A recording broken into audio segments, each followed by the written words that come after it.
Dans certains cas, les cellules doivent créer un déséquilibre de concentration entre les milieux extérieurs et intérieurs.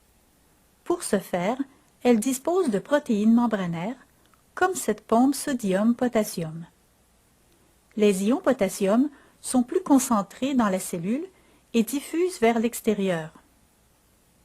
À l'inverse, les ions sodium sont plus concentrés dans le milieu externe et diffusent dans la cellule.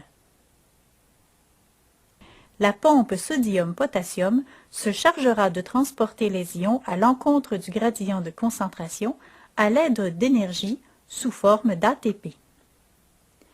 Dans cette configuration, la pompe a une très grande affinité pour le sodium qui s'installe dans les sites de liaison, stimulant ainsi la phosphorylation de la protéine par l'ATP.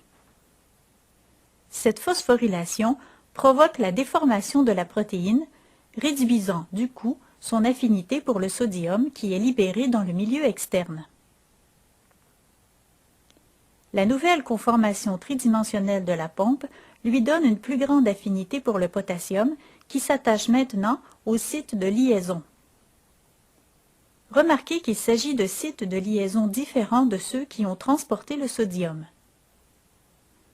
Ces nouvelles liaisons déclenchent la libération du groupement phosphate. Cette perte du groupement phosphate rétablit la forme initiale de la protéine et diminue l'affinité de cette dernière pour le potassium qui sera libéré dans le milieu interne de la cellule.